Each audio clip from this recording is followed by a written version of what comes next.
All right. For you guys who don't know, I am my online screen name Aya, uh, or as people might know me on SRK as Chip Zana V5.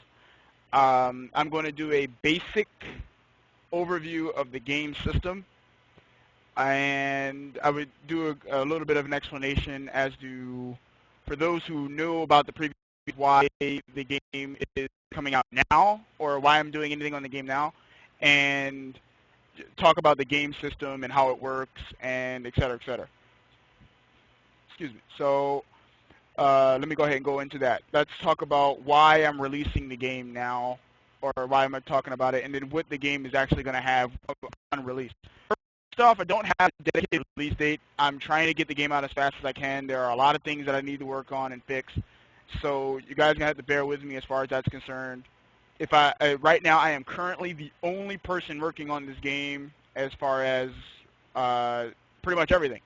The development of the system, the whole package. I'm the only one working on it right now, so the time is it's quite time consuming to work on the game by myself.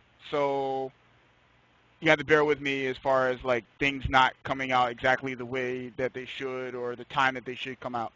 I do want to say that right now I feel, because now I have the rights to the game, I own the rights to Monster. It's a game project that started back in 2006 by a video game developer by the name of Sho Kawakami. Back in 2006, I started working with him and his company 8105 Graphics to pretty much make the game better, because the game had quite a bit of a presence on Shoryuken.com actually for quite a while, and we tried to actively patch the game and this, that, and the other. But Showcase's real dream was to get the game into arcades. And for a while, we actually thought that's what was going to happen. We had arcade setups. Actually, you can still find some of the videos of that on YouTube. We had pretty much everything set up. We were working with Examu, and we were just ready to go. And then all of a sudden, the bottom fell out. Sho Kawakami decided that this isn't what he wanted anymore. He wanted to work for Arc Systems Works, the guys who make Blaze Blue and Guilty Gear and Persona 4 Arena and whatever games they come up with, I don't know. But he decided that he wanted to work with those guys. They made him a pretty good offer, and he took it. So the game pretty much went to the wayside, which pretty much left me. All the other original people who were working on the game, they pretty much stopped working on it when he did, but I wanted to finish the game. So I worked on the game for quite a while, and then I myself took a break because, again, working on a game by yourself. And I'm not an animator, so I had to use what I was given as far as the moves and everything. I've primarily worked on the game system. You know, the combo system, the effects of the special moves, and et cetera, et cetera. I worked on all that stuff. I didn't work on the animation. That was okay and his group of people, and honestly, they did an amazing job in the animation with the limited amount of resources that we did have, as far as working on the game itself. We had very limited resources. Yeah, we spent quite a bit of money, but not nearly as much money as some companies. So yeah, moving along to today. So once I actually was able to get a hold of Shoke, we had a pretty big discussion about the rights to Monster and whether or not the game should be released. And in a nutshell, that's how I have the rights now. So that's why I'm now again reworking the game, trying to get it out. I really want people to see the work that this man put into the game. Not only him, but me too, you know, because I put in years of my life into the game. And again, not to make myself seem more important than, say, someone else, but, you know, I put a lot of work into the game, and I want people to see the work that we put into the game. So that about covers the history of why it took so long to get the game out, and et cetera, et cetera. Now let's talk about the features the game is going to have. Okay, the game is going to have, first off, the game is going to be free, and it's going to be on Steam, as everyone knows what Steam is, hopefully. If you don't, because I'm not going to explain it, but it's going to be on Steam. And it's going to be a free fighting game. Yes, I know. What do you think? Well, I didn't do this for money. I just want people to see the game for what it is and see that it is an amazing game. Like, to see what the game is as it was meant to be. Also, we're using a rollback netcode for our game. There is online play, obviously, or I wouldn't release it on Steam. We're using a rollback netcode, so which is superior to the previous netcode the game had, even though the previous netcode was pretty damn good. But in comparison to a rollback netcode, it falls pretty short.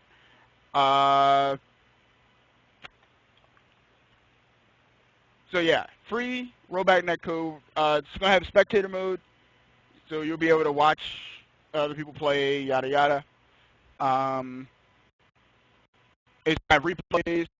The training mode for the game actually will have a hitbox viewer, as you will be able to see on the screen. Is an example of how that looks. The hitbox viewer will be on the game. So you'll be able to use that when the game drops in the practice mode. There have been some questions about story. I'll get back to you on that. The game I will be releasing will not have a story mode, but there is one that was made for the game. So, again, I will get back to you on that. DLC, yeah, there will be download content, but it won't be. I doubt I'll charge for it because, again, I'm not really charging for the game. Patches, I will be patching the game rather regularly, actually.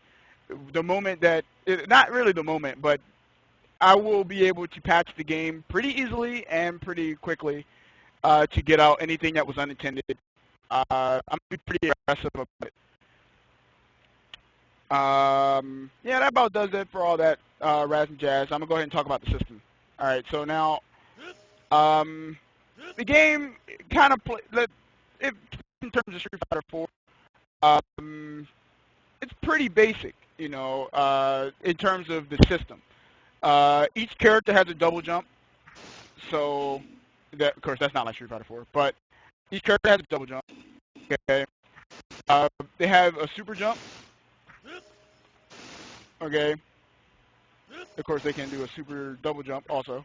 So yeah, you got a backdash. Backdashes in this game on startup are invincible, much like the games. Invincible on startup, but they can be punished. So watch yourself on that. Each character's backdash starts up in a different amount of frames. Not going to go into all that right now. Just a brief overview. This game has what's known as shifts, which is kind of similar to your grooves. As you can see at the bottom of the screen, on the left and on the far right on the screen, you'll see the numbers. That's your super count or your super meter without actually being your meter. When the bar that's right next to it is your shift meter. As you can see under it, it says shift. Shift to activate. Now, when you activate your shift, your character gets a specific ability to it. So, like this is what's known as freedom when your opponent is flashing blue, or advanced shift. You get these command dashes that allow you to continue your combos, much like that of, well, not exactly CBS2A groove, but similar. Being able to do custom combos anyway. Monster, each character, I'll talk about monster mode really fast. Monster mode, each character gains charge projectile that you can charge for quite a while, and Um, or you don't have to charge it. You can just let it go. You know, you can just do it at close range. You could also use it as an anti-air, pretty fast anti-air at that. These actually start up in one frame. Uh, the down monster projectile starts up in one frame, and the standing one starts up in two. So they're actually pretty fast. Um, you can kind of use them, uh, to keep people out or to even threaten, to threaten your opponent. Which again, very, very important in this game because Footsie is very strong. Tranquility, you gain access to auto guard. Some of your special moves will gain auto guard. Usually 1 point of auto guard will be added to your moves, and you will also gain access to 3 different attacks within Tranquility that use your auto guard. You have an auto guard air. That you have auto guard dive, like when you jump in, that is auto guarded, and then you have the this ground one, that's dashing auto guard. Now these moves can cancel into your supers. I will explain how supers work in this game. Supers work in this game not like any other game you've ever seen. Every time you activate a shift, let me burn this later so you can take a look at this. All right, every time you, yeah, 3-part supers. Every time you activate a shift, you gain a super count. Okay, and you can activate your super Zern shift. That hasn't changed. You can still do that.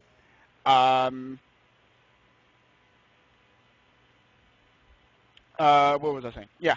So your supers are unaffected by shift changes. They do not gain auto guard, but they do have invincibility. But that's universal to all characters. They do have startup invincibility. But yeah, again, they don't have auto guard. They don't get more powerful if you're using monster mode, or they are completely unaffected.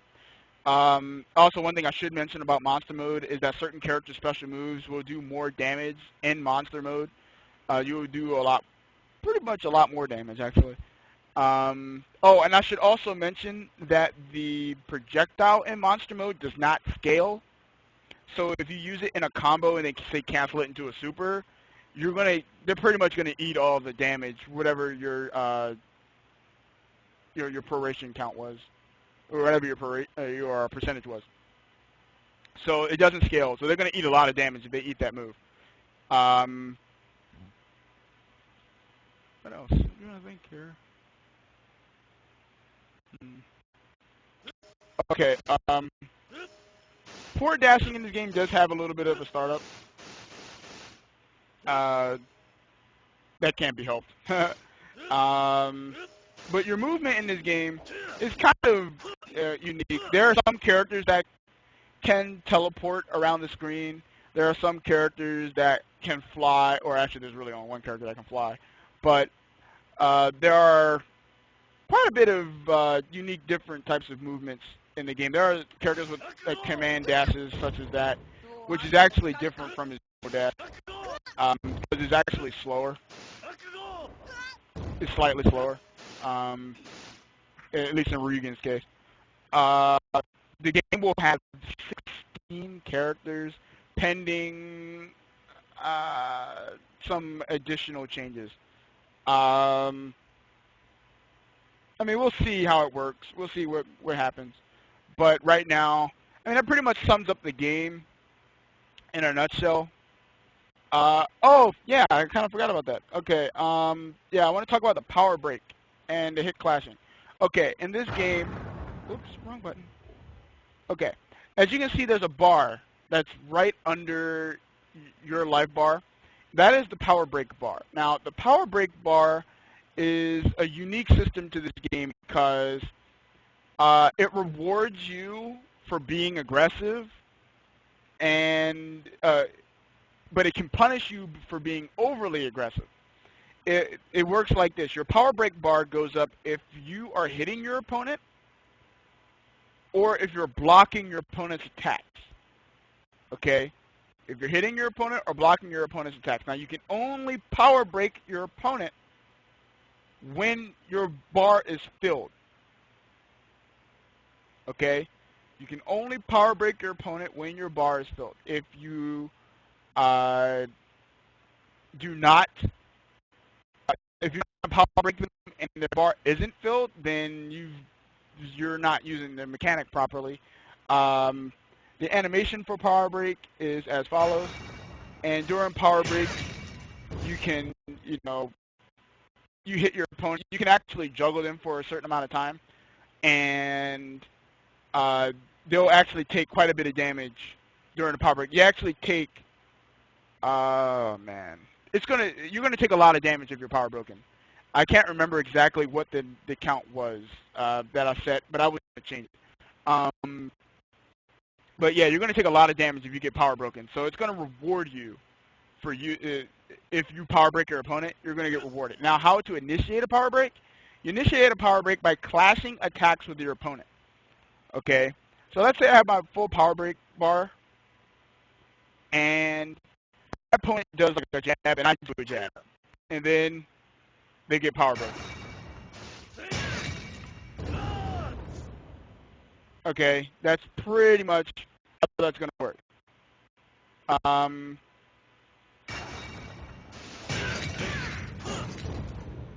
You get a pretty. You actually can get a pretty lengthy juggle off of power breaks. Your opponent will be floating for quite a while. You have quite a bit of time to confirm a combo off of a power break. So some characters abuse the power break system better than others. Trying to think, Maya. She abuses the power break quite well. She's another character name of whom you'll probably date. But yeah, she abuses the power break meter probably better than anyone else in the game. Actually, that's not entirely true. There's Jill, and then there is Katsu's brother. But anyway, they all abuse the power break system. Every character can use it, but certain characters abuse their gameplay based on building their power break, a power break bar, so that they can clash with your opponent, and then they can, exploit that particular part of the system. As far as basics of the game goes, when you're knocked down, there are 3 different ways of getting up when you're knocked down. One, you can stay on the ground. You can hold down, and then you can stay on the ground for an extended period of time. It's not a long time, but I think it's like an extra second or two. So you can delay your get up. You can get up normally, in which will allow you to reversal. If you do a delay get up, you cannot do a reversal. Okay? And if you can quick get up. If you quick get up, you also cannot do a reversal. And you are vulnerable upon the quick get up being used. So you have to be careful. It's vulnerable when you're performing the quick get up, but the recovery on it is pretty heavy. So you have to be quite sure that you're going to that getting up is a mix-up in this game. Waking up is pretty complicated. It can be complicated because you're going to have to spend a lot of time figuring out which way your opponent's going to get up. As far you can only clash attacks. I know I'm kind of jumping back and forth because these are things that are just popping in my head. You can only clash attacks during power break. There is no clashing of attacks. Yes, you can trade in this game, but in the event that you trade while you have a full power break bar, then you will power break your opponent instead of trading. So it becomes something that's pretty. It's a unique system again.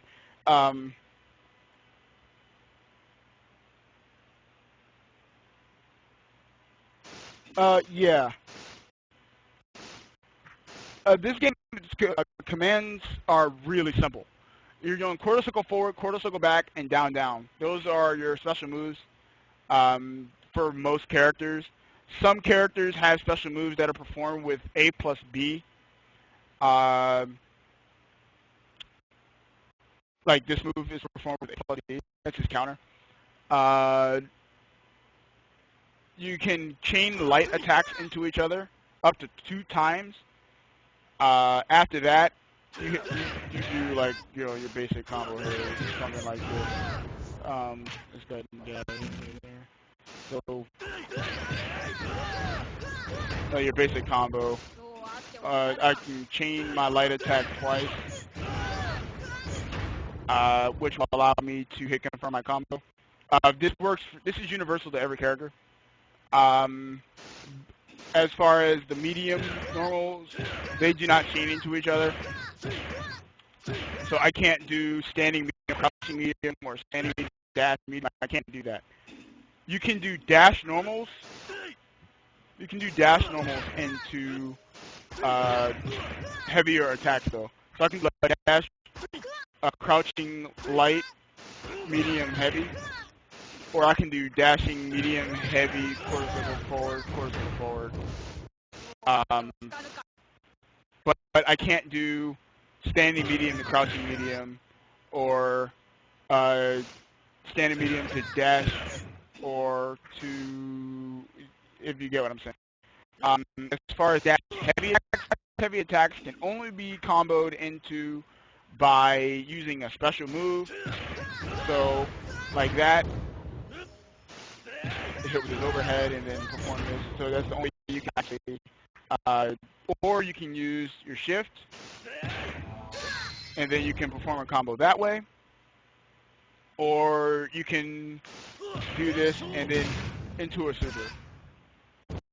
So those are the only ways you can combo your dash heavy attacks, and this is again universal to every character. There are links in the game, but there are few and far in between. It's the game is a chain combo heavy. Button layout.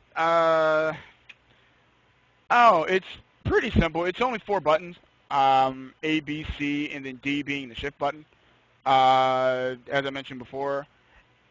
Again, it's not really complicated. Like the way that it was originally set up for the arcade was similar to that of I guess KOF, where it was like it would be A, B, C. It's like 4 button layout, like all 4 buttons. Like you'll be a button that's like A would be down to the bottom, and then you have like B, C, and D will be like in a row, like right above the A button. It's similar to that how it was in the arcade. Again, it's pretty simple. There's only 4 buttons. A, light attack, B, medium attack, C, heavy attack, and again, this being shift D. So, as far as anything else, I mean, that about sums it up. I mean, as far as the basics of the game system goes, that pretty much sums it up.